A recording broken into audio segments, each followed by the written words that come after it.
인간 같지 않은 놈, 저런 짐승만도 못한 녀석, 저놈은 인간이 덜 됐어. 우리는 이 최소한 인간성을 유지해야 되는데 그것마저도 상실한 사람들에게 이렇게 말하곤 합니다. 그 말들을 가만히 곱씹어 보면요. 우리가 은연중에 인간이 모두 다 같은 인간이 아니라 그 가운데는 낮은 인간이 있고 높은 인간이 있다. 이런 것들을 우리가 스스로 깨닫고 있는 것은 아닌가라는 생각을 해보게 됩니다. 인간이라고 해서 똑같은 다 인간이 아니라 범위가 있다는 거예요. 그래서 낮은 레벨의 인간이 있고 높은 레벨의 인간이 있다라는 것이죠.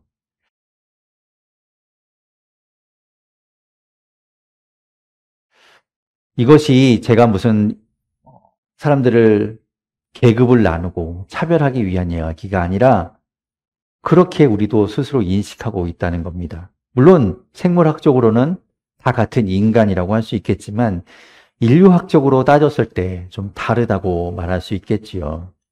그러면 어떤 사람이 낮은 레벨의, 낮은 수준의 인간이고 어떤 사람이 높은 레벨의 인간일까요? 그리고 우리는 또 여러분은 어떤 레벨의 인간이 되기를 원하시나요? 당연히 우리는 높은 레벨의 인간이 되기를 원할 겁니다. 어떻게 하면 그 높은 레벨의 인간이 될 수 있는가? 무엇이 그런 것들을 가르는가 생각해 보면 여러 가지 요소들을 생각해 볼 수 있겠지만 오늘 그 중에서 죄 인식에 대한 이야기를 해보려고 합니다. 죄에 대한 인식을 말하는 것이죠. 죄를 인식하는 범위, 그 범위가 좁고 작으면 웬만한 잘못들은 죄로 인식하지 않게 됩니다. 그 범위 안에 들어오지 않으니까요. 그래서 그 밖에 있는 일들은 거리낌 없이 할 수 있게 됩니다. 그러면서 그것을 죄라고 여기지 않게 되지요. 죄의 인식 자체가 없는 사람들을 우리는 뭐라고 부르는가? 사이코패스라고 부릅니다. 다른 사람에게 피해를 주고 다른 사람에게 고통을 주는데도 그것이 아무렇지도 않게 느껴지는 거예요. 아무 가책이 없는 사람들, 그런 사람들이 사이코패스인 것이죠. 그런 사람들에게 우리가 처음에 말한 것처럼 인간 같지 않다, 저런 짐승만도 못하다라고 말하는 겁니다. 그와는 반대로 죄인식이 크고 넓은 사람들, 그래서 많은 것들이, 인생의 많은 것들이 죄로 인식되어서 자기 스스로를 제한하는 사람들, 그런 사람들이야말로 높은 수준의 인간이 아닐까라고 생각해 봅니다. 자신이 가진 그 넓은 죄인식 때문에 타인에게 피해를 주지 않으려고 노력하고 말도 행동도 조심하게 되는 것이죠. 그렇다면 이 죄인식이라는 이 범위가, 이 영역이, 이 경계라는 것이 고정되어 있을까? 그렇지 않은 것 같습니다. 넓어지기도 하고 좁아지기도 하는 것 같아요. 타인의 입장에서 생각해 보고 자신을 끊임없이 성찰하는 사람들, 그런 사람들은 이 죄인식의 범위가 점점 넓어지겠죠. 그와 반대로 자기를 합리화하고 자기가 잘못했는데도 그것을 합리화하면서 당연한 것으로 여기고 무덤덤해지기 시작한다면 죄인식의 범위는 조금씩 좁아지게 될 거예요. 저는 종교를 갖고 있는 사람들, 더구나 우리가 그리스도인이라고 부르는 사람들이 모두 다 훌륭한 사람들, 모두 다 높은 수준의 인간이라고 생각하지 않습니다. 우리가 그리스도인이라고 부르는 사람들 가운데도 나쁜 짓을 하는 사람들을 너무 많이 보잖아요. 그런 사람들을 보면 그 등식이 성립되지 않는 걸 알 수 있죠. 그러나 우리가 성경을 제대로 우리가 보면, 성경을 정말 잘 읽어보고 그 안에 담겨있는 하나님의 뜻을 제대로 발견한다면 적어도 우리의 죄 인식은 넓어져야 한다는 걸 알 수 있습니다. 왜냐하면 이 종교를 갖지 않고 있는 사람들, 비종교인의 죄 인식이라는 것은 법률적이고 규범적이고 도덕적인 그 범위를 가지고 있고 거기에 한정하고 있기 때문입니다. 그런데 종교인은 거기에 더해서 종교적인 위반의 행위를 다 포함하고 있죠. 그러니까 훨씬 넓은 죄 인식의 범위를 가지는 것이 당연한 거예요. 그러니까 결론적으로 말하면 참된 그리스도인은, 참된 하나님의 백성은 높은 수준의 인간, 넓은 죄 인식의 범위를 갖고 있는 인간이라고 말할 수 있는 겁니다. 그것이 또한 하나님의 뜻이기도 해요. 하나님은 우리가 그냥 그저 그런 인생을 살기를 바라지 않고 하나님의 뜻대로, 하나님의 처음 계획대로 그렇게 인간답게, 정말 하나님의 창조의 모습답게 그렇게 값지고 고귀하고 정말 높은 수준의 그런 인간으로 살아가기를 바라고 계십니다. 왜 이 이야기를 하는가? 오늘 본문인 시편 130편이 이 죄에 대한 문제를 다루고 있기 때문에 이야기한 겁니다. 오늘 본문을 읽어보면 이 본문을 이야기하고 있는 시인은 죄 인식이 있는 사람이라는 걸 알 수 있고, 그리고 그 죄 인식의 범위가 넓은 사람이라는 것을 알 수 있습니다. 오늘 이 죄 인식의 범위를 가지고 있는 시인의 이야기를 한번 들어보면 좋겠습니다. 오늘 본문 1절, 2절에 그는 이렇게 노래합니다. 1절, 2절 같이 한번 읽어보겠습니다. 시작. 성전에 올라가는 순례자의 노래, 주님, 내가 깊은 물속에서 주님을 불렀습니다. 주님,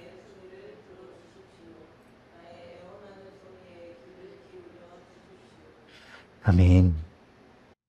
시인은 지금 주님을 찾고 있어요. 주님의 이름을 부르고 있습니다. 주님의 이름을 간절히 애원하는 소리로 부르고 있지요.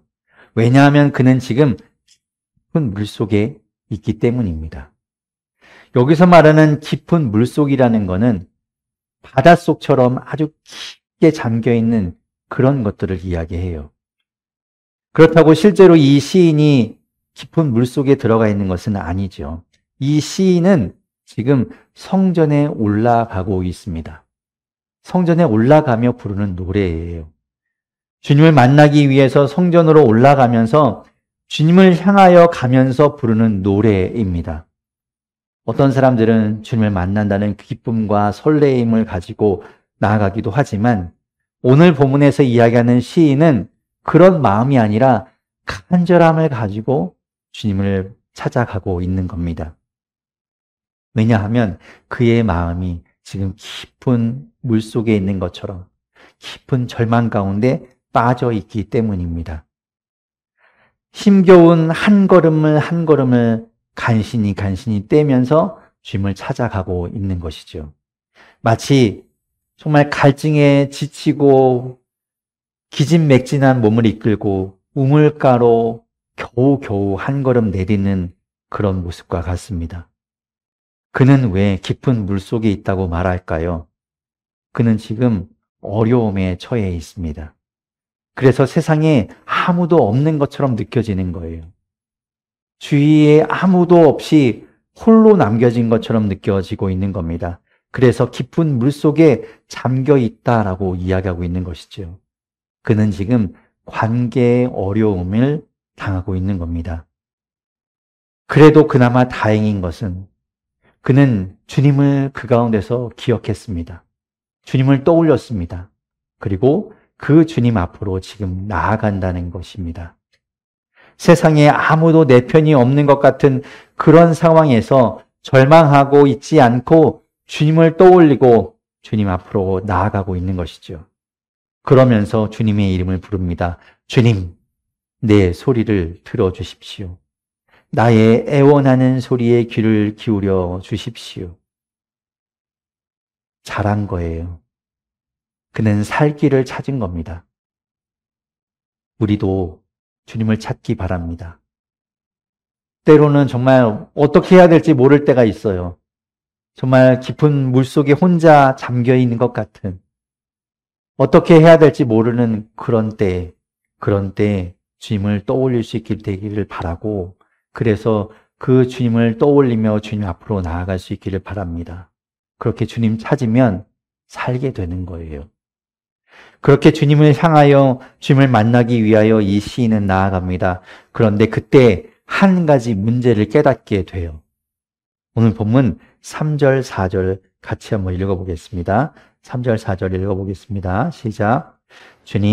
주님께서 죄를 지켜보고 계시면 주님 앞에 누가 감히 맞설 수 있겠습니까? 용서는 주님만이 하실 수 있는 것이므로.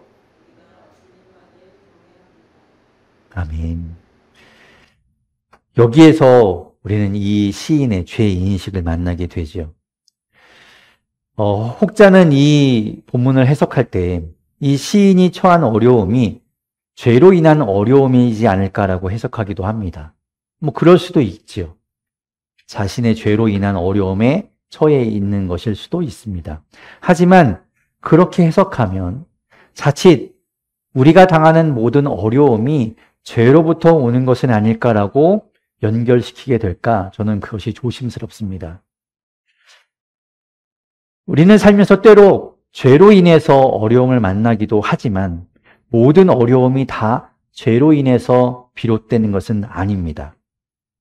만약 모든 어려움이 다 죄로 인한 것이라면 우리가 회개하고 뉘우치면 그 어려움이 다 사라져야 하겠지만 그렇지 않은 어려움들이 있잖아요. 우리를 단련하기 위한 어려움들. 하나님이 우리를 단련시키고 우리를 조금 더 성장시키기 위해서 주시는 어려움도 또한 있지요. 물론 우리가 어려움을 당할 때 죄를 깨닫고 회개하는 기회로 삼는 것은 좋은 것이지만 모든 어려움이 죄로부터 온다라고 여기는 것은 옳지 않은 것 같습니다. 시인은 자신이 처한 어려움 속에서 하나님을 떠올렸고 그 하나님을 만나기 위해서 하나님 앞에 자신의 어려움들을 다 아뢰고 다 쏟아내기 위해서 주님 앞으로 나아갑니다. 성전에 올라가던 그는 죄를 깨닫는 거예요. 하나님 앞에 나아가면서 내가 가진 이 죄를 그대로 가지고 갈 수 있겠는가? 내가 이렇게 죄된 모습을 가지고 하나님 앞에 설 수 있겠는가? 그의 죄인식이 작동하는 겁니다. 그렇다면 이 죄인식, 이 시인이 가지고 있는 죄인식은 넓은 인식, 넓고 큰 인식이라고 말할 수 있는 것이죠. 하나님 앞에서 종교적인 죄를 깨닫고 있기 때문입니다. 만일 이 사람이 하나님을 믿지 않아요. 하나님을 인식하지 않아요. 그렇다면 좁은 죄인식, 일반적인 죄인식을 갖고 있어서 아무 거리낌 없이 하나님 앞에 나아갔을 거예요. 그러나 그는 하나님 앞에서 자신의 죄를 깨닫고 넓은 죄인식 때문에 하나님 앞에 그 죄의 문제를 해결하고자 지금 애쓰고 있는 겁니다. 죄가 떠올랐어요. 죄를 깨달았어요. 주님은 우리의 죄를 지켜보고 계시기 때문에, 다 알고 계시기 때문에 그 죄 그대로는 하나님 앞에 설 수 없다는 겁니다. 그 죄를 해결해야만 되는데 그것은 오직 주님만이, 오직 하나님만이 할 수 있습니다. 어떻게 해요? 용서의 방법으로 말이죠. 다른 방법으로는 안 되는 거예요. 하나님이 우리를 용서해 주셔야 죄를 해결할 수 있는 겁니다. 그러므로 우리는 하나님을 경외하는 것이죠. 하나님이 무서운 벌을 내리시는 분이기 때문에 하나님 앞에 두려움을 가지고 경외하는 것이 아니라 하나님의 용서와 사랑 때문에 우리는 하나님을 경외하는 겁니다. 그런데 또한 여기서 우리가 조심해야 하는 것은 우리가 하나님 앞에 우리의 죄를 가지고 나아가서 하나님의 용서를 받기만 하면 모든 것이 해결되는가? 그건 아니라는 거죠. 하나님 앞에 하나님 말씀대로 살지 않고 하나님 말씀에 어긋난 죄는 하나님의 용서를 받아야 하지만 우리가 타인에게 한 잘못들, 우리가 일반적으로 이야기하는 잘못들에 대해서는 하나님 앞에 용서받은 것으로 끝나는 것이 아닙니다. 다른 사람에게 우리가 죄를 지었고 잘못한 것이 있으면 그 사람에게도 용서를 구해야 돼요. 하나님 앞에 용서받았으니 됐다. 그것은 옳지 않은 것이죠.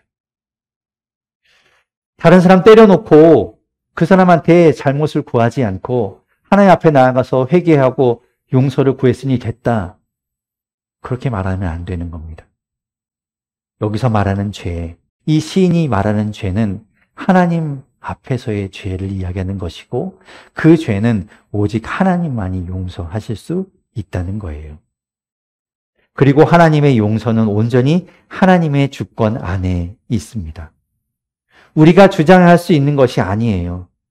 하나님 앞에 나아가서 회개합니다라고 이야기해 놓고 하나님 저 회개했으니까 이제 용서해 주세요. 하나님 당연히 용서해 주셔야지요 라고 강요할 수 없다는 거예요. 우리는 그저 기다릴 뿐입니다. 오늘 본문 5절, 6절에 이렇게 말씀하고 있습니다. 같이 한번 읽어보겠습니다.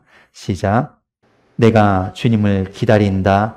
내 영혼이 주님을 기다리며 내가 주님의 말씀만을 바란다. 내 영혼이 주님을 기다림이 파수꾼이 아침을 기다림보다 더 간절하다.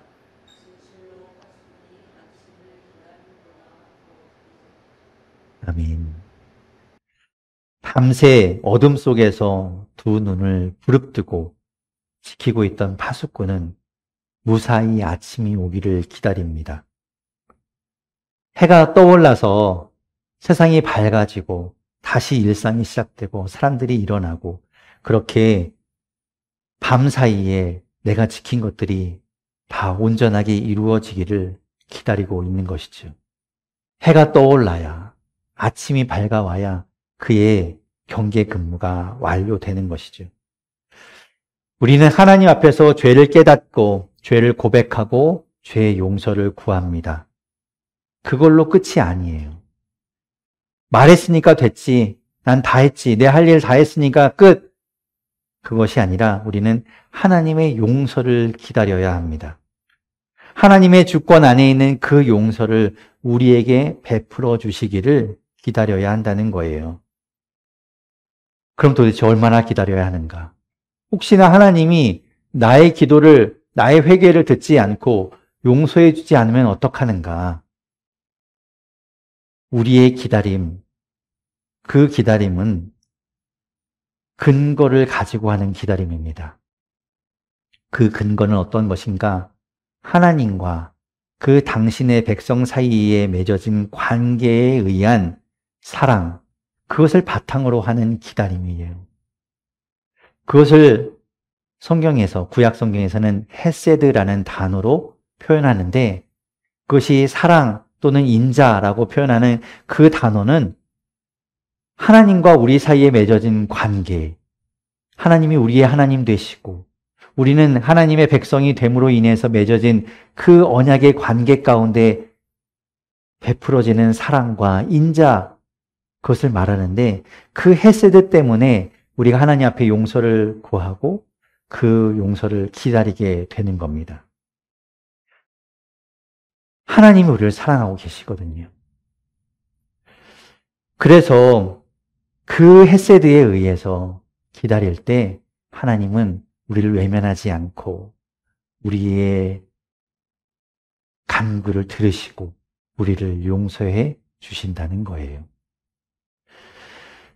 그러면서 마지막으로 오늘 시인은 그 놀라운 은혜의 원리를 혼자만 누리고 혼자만 깨닫고 마는 것이 아니라 공동체적으로 권면하고 촉구합니다.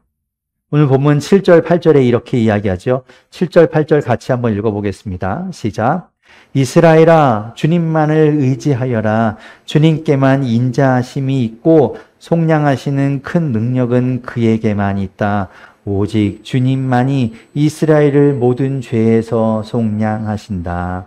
아멘. 주님께만 있는 인자하심, 이것이 헤세드예요, 헤세드. 그 헤세드는 주님께만 있다. 주님만이 우리를 용서하시고 속량하신다. 속량이라는 말은요, 노예를요, 풀어줄 때 그 노예에게는 값이 매겨져 있죠. 그래서 그 노예의 값을 대신 내주고 그 노예를 자유롭게 풀어주는 걸 말해요. 하나님이 우리를 그렇게 용서하시고 우리를 죄에서 놓아주시고 풀어주신다는 겁니다. 그 헤세드, 인자하심, 우리를 향한 그 사랑, 그것 때문에 주님만을 의지하라고 시인은 우리에게 권면하고 있는 겁니다. 이것은 또한 우리를 향한 말씀이기도 한 것이지요. 오늘 우리는 보다 더 인간답고 보다 더 높은 이상을 바라보는 그런 높은 수준의 인간이 되기를 바라면서 그 인간이 되기 위해서 가져야 할 죄인식에 대한 이야기로 시작하였습니다. 우리는 그리스도인으로서 하나님의 말씀에 근거한 하나님이 말씀하신 죄를 포함한 더 넓은 죄인식을 가지게 된 사람들입니다. 그렇기 때문에 우리는 하나님 앞에서 죄를 깨달을 수 있어야 돼요. 그리고 그 죄는 하나님의 용서하심으로만 해결될 수 있다는 것을 우리는 또한 알아야 하고, 그것이 해결되어야 하나님 앞에 설 수 있는 존재라는 것 또한 우리가 알아야 합니다. 그래서 우리가 주님 앞에 그것을 깨닫고 주님 앞에 용서를 구하며 나아가야 한다는 것이지요. 왜 우리는 주님을 찾으며 주님께 용서를 구해야 하는가? 하나님은 우리를 향한 헤세드를 가지고 계시거든요. 하나님과 당신의 백성 사이에 맺어진 그 관계에 기인한 사랑과 인자를 가지고 계신 분이기 때문에 그 헤세드에 의지하여서 주님 앞에 죄의 용서를 구할 수 있는 것이고, 하나님의 용서하심을 기다릴 수 있는 것입니다. 주님만이 어려움 속에서 우리가 찾을 유일한 분이십니다. 주님만이 우리의 죄를 용서하시는 분이십니다. 주님만이 우리를 향한 인자하심, 사랑하심, 헤세드를 가지신 분입니다. 그 주님을 찾고 그 주님 앞에 나아가 주님 앞에 용서를 구하고 그 주님의 용서를 기다리며 그 하나님의 사랑, 인자하심, 헤세드를 누리는 우리 모두가 되기를 바랍니다.